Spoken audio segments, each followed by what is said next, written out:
The church bells were ringing when I placed the silver box on the gift table. My hands were steady, even though my heart was pounding like a drum against my rib cage.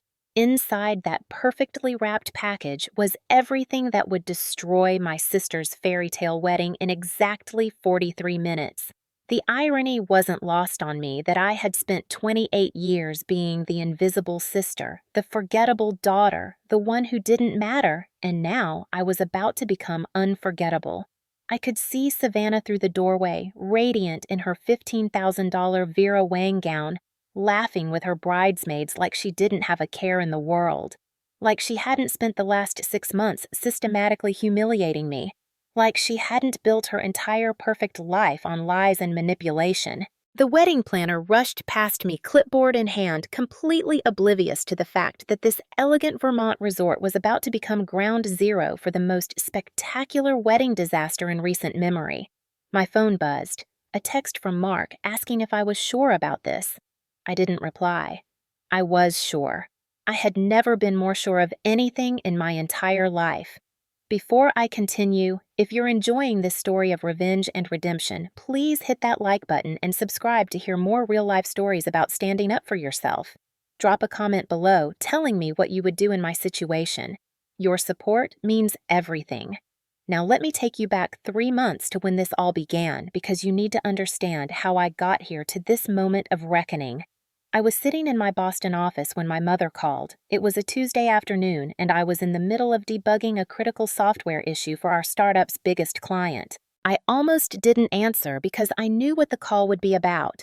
My mother only called when she needed something or when she wanted to deliver news that somehow involved Savannah's latest achievement. "Valerie, darling," she said, her voice dripping with that particular tone she reserved for conversations with me, a mixture of obligation and mild disappointment. "I'm calling about your sister's wedding. It's in 3 months, and I need to know if you're planning to attend. Not, 'We would love to have you there,' or 'Savannah wants you to be part of her special day.' Just a clinical inquiry about my attendance like I was a distant relative instead of her daughter." "Of course I'll be there, Mom," I said, keeping my voice neutral. "Good. And Valerie, please try not to cause any drama. You know how important this is to Savannah. Liam's family is very prominent, and we need everything to be perfect." There it was, the preemptive warning, the assumption that I would somehow ruin things just by existing. I closed my eyes and took a deep breath. "I'll be on my best behavior, Mom." "Thank you, dear. Oh, and we're having a bridal shower next weekend. I'll text you the details." She hung up before I could respond. I stared at my computer screen, the lines of code blurring before my eyes. This was my life. This had always been my life. Savannah, the golden child, the beautiful one, the one who could do no wrong. And me, Valerie, the afterthought, the one who was always just a little bit too much of this and not enough of that. The following Saturday, I drove the 3 hours back to our childhood home in Connecticut. The house looked exactly the same. The perfectly manicured lawn, the white colonial facade, the rose bushes my mother obsessed over. It looked like the kind of home where happy families lived, where love and acceptance flowed freely. It was all an illusion. I could hear laughter from the backyard before I even opened the front door. I let myself in with my old key and made my way through the house. The kitchen was filled with expensive champagne bottles and elaborate flower arrangements. Everything was white and gold and excessive. "Oh, Valerie, you made it," my mother said when she saw me, her smile not quite reaching her eyes. She was wearing a pale pink dress that probably cost more than my monthly rent. "Savannah's out back with the girls. Why don't you go say hello?" The backyard had been transformed into some kind of Instagram-worthy wonderland. White silk drapes, gold balloons, a champagne tower, and what looked like a professional photographer capturing every moment. Savannah sat in the center of it all like a queen on her throne, surrounded by a dozen perfectly dressed women who hung on her every word. She looked up when I walked out, and for just a moment I saw something flash in her eyes. Not happiness to see me, not sisterly affection. It was something colder, something calculating. But then she smiled, that practiced, perfect smile she'd perfected over the years. "Val, you came?" She stood up and air-kissed both my cheeks, a gesture so fake it made my stomach turn. "Everyone, this is my little sister Valerie. She's in Boston doing something with computers." Something with computers. Not, Valerie's a senior software engineer, or she works at a tech startup. Just something with computers like I fixed printers for a living. The dozen women glanced at me with polite disinterest before immediately turning back to Savannah. I wasn't worth more than 3 seconds of their attention. The afternoon dragged on painfully. I watched my sister open gift after lavish gift, squealing with delight at the designer luggage set the Tiffany Crystal the spa weekend package. My mother hovered nearby, beaming with pride, snapping photos with her phone. My father sat inside, hidden behind his newspaper like always, avoiding the chaos. When it came time to take family photos, I was positioned at the edge, almost out of frame. The photographer barely adjusted his lens to include me, and my mother didn't correct him. In one shot, I noticed I was completely cropped out, just my shoulder visible in the corner. No one said anything. No one cared. "Valerie, sweetie, would you mind cleaning up some of these plates?" my mother asked, not really asking. "The caterers are busy with the dessert service." I was a guest, supposedly, but here I was clearing trash while Savannah held court about her wedding dress and the honeymoon in Santorini that Liam's parents were paying for. I carried a stack of plates into the kitchen and nearly collided with a woman I vaguely recognized. "Oh, sorry," she said, steadying the champagne glass in her hand. "You're Savannah's sister, right?" "Valerie," I said, setting the plates down. "And you are?" "Chloe. I used to work with Savannah at the marketing firm downtown." She looked uncomfortable, her eyes darting toward the backyard. "Listen, I probably shouldn't say anything, but I've been struggling with this for weeks." Something in her tone made me pay attention. "What do you mean?" She bit her lip, clearly wrestling with some internal debate. "It's about Savannah and Liam. I don't think he knows the real her." "Most people don't," I said quietly. Chloe looked at me with something like pity in her eyes. "She talks about you sometimes at work, the things she says. I just wanted you to know that some of us see it. Some of us know she's not as perfect as she pretends to be." Before I could respond, Savannah appeared in the doorway. "Chloe, there you are. Come outside, we're about to cut the cake." Her eyes flickered between us suspiciously. "What are you two talking about?" "Just getting to know your sister," Chloe said smoothly, but I could see her hands trembling slightly as she walked past Savannah. My sister turned to me and the mask slipped for just a second. "Stay away from my friends, Valerie. You're embarrassing enough as it is without trying to worm your way into my life." "Your life?" I said, something inside me finally cracking. "You mean the life where you pretend to be someone you're not, where you manipulate everyone around you." "Careful," Savannah said, her voice low and dangerous. "You're on thin ice here. One word from me and Mom will make sure you're not welcome at the wedding at all." How would that look? The sister who couldn't even be bothered to show up for the biggest day of my life. She walked away, leaving me standing in the kitchen with my hands clenched into fists. That was the moment I realized something had to change. I couldn't keep living like this, invisible and dismissed, watching my sister build her castle on lies while I was expected to smile and applaud. Later that evening, after most guests had left, I found myself alone in the kitchen again. My phone buzzed with a text from an unknown number. "This is Chloe. I meant what I said earlier. If you want to know the truth about Savannah, meet me for coffee tomorrow. I have proof." I stared at that message for a long time. Part of me wanted to delete it to pretend I never saw it, to keep being the good daughter who didn't rock the boat. But another part of me, the part that had been silenced and ignored for too long, wanted to know. Needed to know. I texted back, 10 a.m. the Starbucks on Main. Her reply came immediately, "See you there." That night, I lay in my childhood bed staring at the ceiling. Down the hall, I could hear my mother and Savannah talking and laughing, probably going through the gifts again, planning every detail of the perfect wedding. Nobody knocked on my door. Nobody asked if I was okay. I was used to it, but tonight it hurt more than usual. The next morning, I met Chloe at the coffee shop. She looked nervous, clutching her phone like a lifeline. We got our drinks and found a quiet corner booth away from other customers. "I almost didn't come," she admitted. "But I keep thinking about Liam and how he has no idea what he's getting into." "Tell me," I said simply. Chloe took a deep breath and pulled up her phone.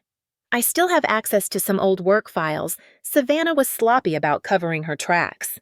She turned the screen toward me, and I saw a series of text messages. The first one made my blood run cold. It was Savannah texting someone named Rachel. "Liam's such an easy target. The guy practically worships me. Once we're married, I'll have access to everything. His trust fund, the family properties, all of it. His mother's already obsessed with me. I scrolled through more messages, my hands shaking. There were conversations about how Savannah planned to isolate Liam from his family gradually after the wedding, how she wanted to convince him to buy a second home that would be solely in her name, how she had already started hinting that his mother was too overbearing and they should limit contact. But it was the messages about me that really stung. Valerie showed up looking pathetic as usual. I made sure to remind her of her place. God, I can't wait until I never have to deal with her again. Once I'm a Pemberton, I'm cutting off all contact with my family, except for mandatory holidays. Valerie especially. She's always been jealous of me. Jealous. That word made me want to laugh and cry at the same time. I had never been jealous of Savannah. I had been hurt by her, overshadowed by her, dismissed because of her, but never jealous. I didn't want her life. I just wanted to be seen. There's more, Chloe said quietly. She showed me emails where Savannah had deliberately sabotaged my professional reputation years ago, spreading rumors at a networking event that I had been fired from a previous job for incompetence. That rumor had cost me a major opportunity I had been pursuing at the time. I had never known where it came from. Why are you showing me this? I asked, my voice barely above a whisper. Because someone needs to stop her, Chloe said. And honestly, because what she's done to you is cruel. I've watched her treat you like dirt, and your parents just let it happen. It's not right. I looked at the evidence on that phone screen and felt something shift inside me. For 28 years, I had accepted my role as the lesser daughter, the forgettable sister. I had internalized the message that I simply wasn't as worthy of love and attention as Savannah. But sitting there in that coffee shop, looking at proof of her calculated cruelty, I realized something crucial. This wasn't about me being inadequate. This was about Savannah being toxic. Can you send me all of this? I asked. Chloe nodded and immediately began forwarding files to my email. What are you going to do? I don't know yet, I said honestly. But I'm not going to let her get away with this anymore. Over the next few weeks, I dove deep into research. With Chloe's help, I gathered more evidence. There were financial records showing that Savannah had convinced Liam to make several large purchases for the wedding that she claimed were necessary, but were actually well above standard costs, with the difference being pocketed by vendors who kicked back money to her. There were more messages revealing her true feelings about Liam's family, particularly his mother, whom she called overbearing and too involved. I also discovered something else. Years ago, when I was applying for a scholarship to MIT, my application had mysteriously gone missing. I had always blamed myself, thinking I had made a mistake in the submission process. But buried in an old email chain that Chloe found, there was a message from Savannah to a friend bragging about how she had accidentally thrown away my application because she didn't want me to outshine her. The scholarship would have changed my life. Instead, I had taken out massive student loans and worked 3 jobs through college, and Savannah had sabotaged it for fun. I called Mark one evening, my boyfriend of 2 years who lived in Boston. He was the one person who had always seen me for who I really was, who had believed in me when I didn't believe in myself. I need your help, I told him, and then I explained everything. Mark was quiet for a long time after I finished. Are you sure you want to do this? Once you light this match, there's no going back. I know, I said. And I'm sure. I'm so tired, Mark. I'm tired of being treated like I don't matter. I'm tired of watching her manipulate everyone and get away with it. Liam deserves to know the truth before he legally binds himself to her. Okay, Mark said. Then let's make sure we do this right. Together, we organized everything. Mark had a friend who was a lawyer, and while he couldn't give official advice, he did point out that everything we had was obtained legally, mostly through Savannah's own carelessness. The text messages, emails, and financial records all painted a clear picture of fraud and manipulation. But I didn't want to just send Liam an email. That would be too easy for Savannah to explain away or dismiss. I wanted everyone to see the truth at once in a way that couldn't be denied or covered up. That's when I came up with the plan. 2 weeks before the wedding, my mother called again. Valerie, I need you to confirm your attendance one more time. The venue needs final numbers. I'll be there, Mom, I said. Good. And you'll be wearing something appropriate, I hope, nothing too casual. This is a very elegant affair. Don't worry, Mom, I'll look perfect. The day before the wedding, I drove to Vermont with Mark. We checked into a small bed and breakfast about 20 minutes from the resort where the wedding was being held. The whole drive, Mark kept glancing at me, probably wondering if I would change my mind. But I didn't. I couldn't. That evening, we went over the plan one more time. Mark had helped me create a beautiful presentation, all the evidence organized chronologically printed on high-quality paper, placed in a leather portfolio. But the real masterstroke was the gift itself. I had bought an expensive crystal picture frame, the kind that would look at home among the other luxury gifts. Inside the frame, I had placed a photo of Savannah and Liam from their engagement party. They looked so happy, so perfect. On the back of the frame, adhered with museum-quality mounting techniques so it couldn't be easily removed, I had attached copies of the most damning messages. The frame was placed inside a beautiful silver box wrapped in white paper with gold ribbons. It looked like the most elegant gift on the table. No one would be able to resist opening it during the reception. The morning of the wedding, I woke up early. My hands weren't shaking. My mind was clear. I put on a simple but elegant navy dress, did my makeup carefully, and looked at myself in the mirror. For the first time in years, I felt powerful. Mark drove me to the resort. The place was stunning, all stone and timber overlooking the mountains. Luxury cars filled the parking lot. A string quartet played somewhere in the distance. It was the kind of wedding that would be featured in magazines, the kind that people would talk about for years. And they would definitely talk about it, just not for the reasons Savannah expected. I walked into the venue and made my way to the gift table. Several people greeted me politely, not really knowing who I was. I was just another guest in a sea of faces. I placed my silver box among the other gifts, adjusting it so it sat prominently near the front. Then I made my way to my assigned seat.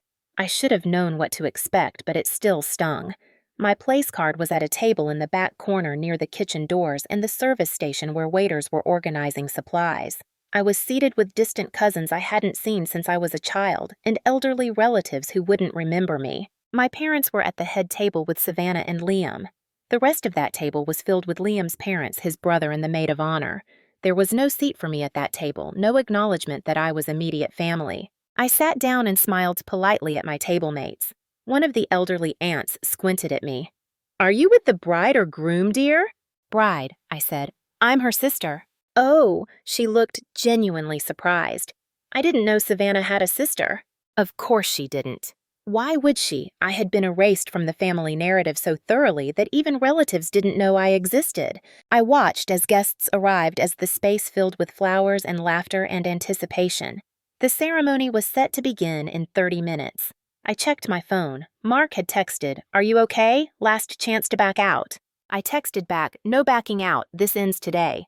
The ceremony was beautiful, I had to admit. Savannah looked stunning walking down the aisle. Liam looked at her with such genuine love and adoration that I almost felt guilty. Almost. But then I remembered all the evidence, all the lies, all the manipulation, and my resolve hardened.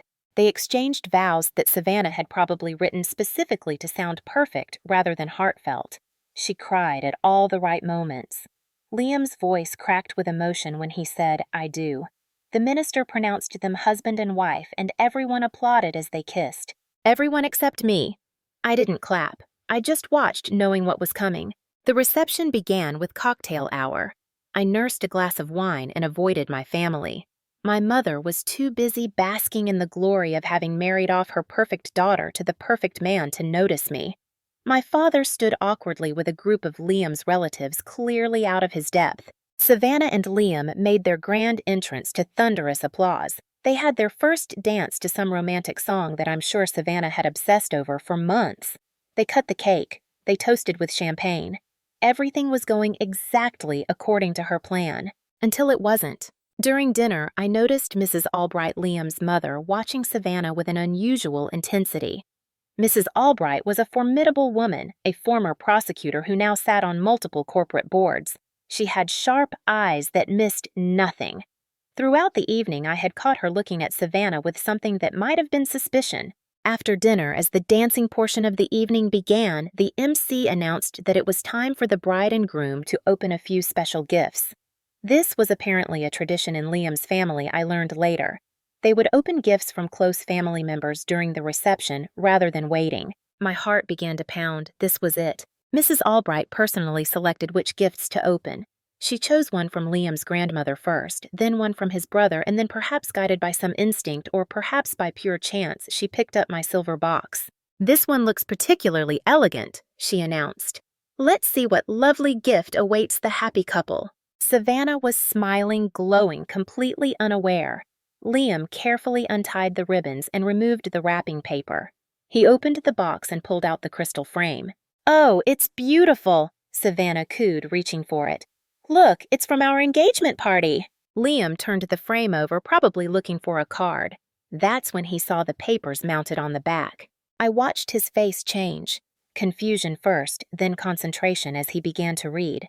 Then his expression went completely blank, which was somehow worse than anger would have been. "What is it, honey?" Savannah asked, her voice still sugary sweet. Liam didn't answer. He just kept reading. His mother moved closer, looking over his shoulder. I saw her eyes widen, her mouth form a thin, tight line. "Liam!" Savannah's voice had taken on an edge of panic. She grabbed the frame from his hands and turned it over. The color drained from her face as she saw her own words, her own texts, her own damning evidence displayed for everyone to see. The music had stopped. People were starting to notice that something was wrong. The photographer had lowered his camera. The room fell into a confused, uncomfortable silence. "What is this?" Liam asked quietly. His voice was calm, which was terrifying. "Savannah, what am I looking at?" "It's fake," Savannah said immediately, but her voice was shaking. "Someone is trying to sabotage us. This is fake. These messages, they're not real." Mrs. Albright reached into the box and pulled out the leather portfolio. She opened it calmly and began flipping through pages. Her expression grew colder with each page. "These are quite detailed for fakes," she said, her voice cutting through the room like a knife. "They include dates, times, phone numbers. They reference specific conversations and events." She looked at Savannah with undisguised contempt. "Would you like to explain why you told someone named Rachel that my son was an easy target?" Ike. The room erupted. Whispers turned to murmurs, turned to gasps. Savannah looked around wildly and her eyes landed on me. Of course they did. She knew immediately. "You!" she hissed, pointing at me. "You did this. You're trying to ruin my wedding because you're jealous. You've always been jealous." I stood up slowly and suddenly everyone was looking at me. My mother's face was white with shock. My father looked confused, but I kept my eyes on Savannah. "I'm not jealous," I said clearly. "I'm done. Done being invisible. Done being treated like I don't matter. Done watching you manipulate everyone around you." "Liam, don't listen to her," Savannah pleaded, reaching for his arm. He stepped back. "She's always been like this, trying to get attention, making things up." "Making things up." Mrs. Albright's voice was ice. "These are your words, Savannah, your text messages. Unless you'd like to claim someone hacked your phone for months to create an elaborate fake trail." Liam was still holding the crystal frame, looking at the photo of them together like he was seeing it for the first time. "You said you loved my family," he said quietly. "You said you wanted to be close to them." "I do," Savannah insisted. "Baby, I do. Whatever that says, it's not real. It's out of context." "You called my mother overbearing." Liam continued, his voice getting harder. "You said you wanted to limit our contact with my family. You told someone you wanted to isolate me." He finally looked up at her. "Were you ever going to tell me about the kickback scheme with the wedding vendors?" Savannah's mouth opened and closed. She had no answer that would work. My mother finally found her voice. "Valerie, what have you done?" She rushed toward me, her face flushed with anger. "How could you do this to your sister on her wedding day?" "What have I done?" I felt years of silence breaking open inside me. "Mom, did you even read what's in those documents? Did you see what she wrote about me, about all of us? She was planning to cut all contact with the family except for mandatory holidays. She sabotaged my MIT scholarship application. She's been systematically destroying my reputation for years." "That's ridiculous," my mother said, but her voice wavered. "Eleanor," Mrs. Albright said sharply, commanding immediate attention, "I suggest you look at the evidence before defending your daughter, because what's documented here isn't sibling rivalry. It's fraud. manipulation, and it includes detailed plans to exploit my son financially and emotionally. Chloe appeared from somewhere in the crowd. "It's all true," she said loudly. "I worked with Savannah. I have copies of those same messages. I gave them to Valerie because someone needed to stop her." Savannah whirled on Chloe. "You traitor! I invited you to my wedding." "You invited me so you could show off," Chloe shot back. "And I came to make sure someone stood up for the truth." Liam was reading through the portfolio now, page after page. His hands were shaking. When he finally looked up, his eyes were red, but his voice was steady. "Get out," he said to Savannah. "What?" She looked genuinely shocked, like she couldn't believe this was happening. "Get out of my wedding. Get out of my life." He carefully set down the portfolio and walked over to where his brother was standing. "David, can you please escort Savannah off the premises?" "Liam, no, please." Savannah's voice broke. She grabbed his arm again, and this time he yanked it away with such force that she stumbled. "We can fix this. It's just a misunderstanding. I love you." "You don't love me," Liam said, and his voice was full of a pain that made my chest ache. "You love what I represent. Money, status, a ticket to a better life, but you don't love me." Mrs. Albright stepped forward. "The marriage license hasn't been filed yet," she said calmly.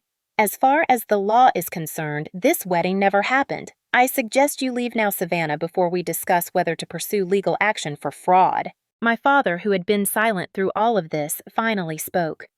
"Savannah." His voice was heavy with disappointment. "Did you really do these things?" Savannah looked at him, mascara running down her face, her perfect facade crumbling. "Daddy, please, don't believe them. They're all against me." But my father just shook his head. For the first time in my life, I saw him stand up to Savannah. "Answer the question. Did you sabotage your sister's scholarship? Did you plan to manipulate Liam?" The silence stretched out. Finally, Savannah's face twisted into something ugly. "So what if I did?" Her voice was venomous now. "Valerie never deserved that scholarship anyway. She's always been average at everything. And Liam, he would have been fine. He has more money than he knows what to do with. I just wanted my share." The honesty was somehow more shocking than the lies had been. My mother made a sound like a wounded animal. My father took a step back, his face gray. "Get out," Mrs. Albright repeated, her voice leaving no room for argument.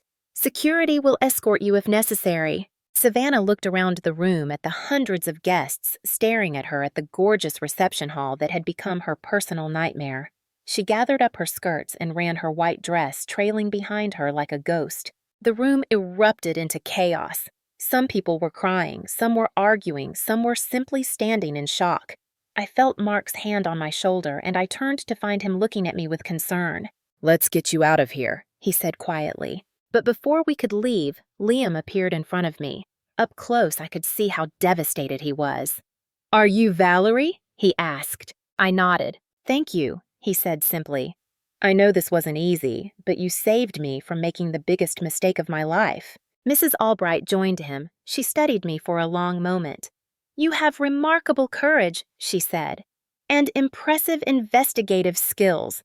What do you do for work?" "Software development and data analysis," I said, "for a startup in Boston. Here."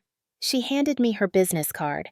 "Call me next week. I sit on the board of 3 tech companies that are always looking for talented people, and someone with your integrity and skills would be an asset." I took the card stunned. "Thank you." My parents approached tentatively. My mother's eyes were red. "Valerie, I don't understand. Why didn't you come to us first?" "Would you have believed me?" I asked quietly. "Be honest, Mom. If I had told you any of this without proof, would you have believed me over Savannah?" She opened her mouth to protest, but no words came out. We both knew the answer. My father pulled me into an unexpected hug. "I'm sorry," he whispered. "I'm so sorry for all of it. For not seeing, for not protecting you." I didn't know what to say to that, so I just hugged him back. Mark and I left the resort as the sun was setting. Behind us, wedding staff were beginning the awkward task of shutting down a reception that had imploded. I didn't look back. We drove through the Vermont countryside in silence for a while. Finally, Mark said, "How do you feel?" I thought about it. "Free," I said. "For the first time in my life, I feel free." We didn't go back to Boston right away. Instead, we drove to a small coastal town in Maine that I had always wanted to visit. We found a little inn right on the water and spent a week there just walking on the beach, eating fresh seafood, and not talking about Savannah or the wedding or any of it. It was during that week that I realized something important. My whole life I had been waiting for my family to see me, to value me, to treat me like I mattered. But I didn't need them to do that anymore. I could see myself. I could value myself. I mattered because I said I mattered. 3 weeks after the wedding, I got a call from my mother. She and my father wanted to meet with me. We agreed to have lunch at a restaurant halfway between Boston and Connecticut. They looked older, somehow more worn. My mother's usual polish was missing. My father's shoulders were slumped. "We owe you an apology," my mother began. "A profound apology. We failed you, Valerie. For years we failed you." "Savannah was always easier to love," my father added quietly. "She was charming, outgoing, needed us. You were so independent, so capable. We convinced ourselves you were fine on your own, but that was just an excuse for not putting in the effort." "She's in therapy now," my mother said. "Court-ordered, actually. Liam's family decided not to press charges, but only if she got professional help. The therapist says she has narcissistic personality disorder." I didn't know what to say to that. A diagnosis didn't erase 28 years of cruelty. "We understand if you don't want a relationship with us," my father continued, "but we hope you'll give us a chance to do better, to be the parents we should have been all along." I looked at them both, these people who had raised me and neglected me in equal measure. "I don't know if I can forgive you," I said honestly. "Not yet, maybe not ever completely, but I'm willing to try to build something new. Not what we had before, something different, something healthier." My mother wiped her eyes. "That's more than we deserve." Over the following months, things slowly changed. My parents came to Boston to visit me on my terms, not demanding I drop everything to accommodate them. They asked about my work and actually listened to the answers. They started sending me articles about things they thought I'd find interesting. Small gestures, but meaningful ones. Savannah, I heard through the grapevine, had moved to California. She was apparently telling people that she had called off the wedding because Liam wasn't ambitious enough. The lies never stopped, but they weren't my problem anymore. I took Mrs. Albright up on her offer and ended up landing an incredible position at a Silicon Valley firm. Mark and I moved together, found a beautiful apartment with a view of the bay. I started painting again, something I had given up years ago. I made new friends, real friends who valued me for who I was. 6 months after the wedding, I received a package in the mail. Inside was the crystal picture frame I had given Savannah with a note from Liam. "I think this belongs to you. It's a reminder of your courage. Thank you again for saving me from a beautiful lie. I hope you're finding your own happiness." I put the frame on my desk, but I replaced the photo. Instead of Savannah and Liam, I put in a picture of myself from a hiking trip Mark and I had taken the previous weekend. I'm standing on a mountain peak, arms outstretched, smiling at the camera. I look happy. I look free. Because I am. Sometimes people ask me if I regret what I did. If I wish I had handled things differently, more quietly, less dramatically. The truth is, I don't regret it for a second. Could I have told Liam privately? Sure. But then Savannah would have convinced everyone I was lying, that I was jealous, that I was the problem. The public revelation was necessary because the truth needed witnesses. More importantly, I needed to stand up for myself in a way that couldn't be ignored or dismissed. I needed to prove to myself that I had value, that I deserved to be treated with respect, that I wouldn't accept being invisible anymore. The wedding that exploded became a turning point not just for exposing Savannah, but for claiming my own life.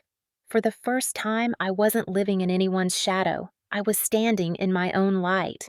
I'm sitting on my balcony as I finish writing this, watching the sunset over the water. Mark is inside making dinner, and I can hear him singing along to the radio. Tomorrow, I'm starting a new project at work that I'm genuinely excited about. Next month, my parents are visiting, and we're going to try going to a family therapy session together. Life isn't perfect. I still have moments where I doubt myself, where old wounds ache. But I'm healing. I'm growing. I'm building the life I always deserved to have. The best revenge isn't destroying someone else. It's building a life so full of joy and purpose that their cruelty becomes irrelevant. So here's what I want you to take away from my story. You don't owe anyone your silence. You don't have to accept being treated as less than. And sometimes the most loving thing you can do for yourself is to walk away from people who can't see your worth, even if they're family. Now I want to hear from you. Have you ever had to stand up to a toxic family member? How did you find the courage to set boundaries? Drop your story in the comments below. And if this resonated with you, please hit that like button and subscribe for more real stories about finding your strength and claiming your worth. Your support helps me know I'm not alone in this journey, and neither are you.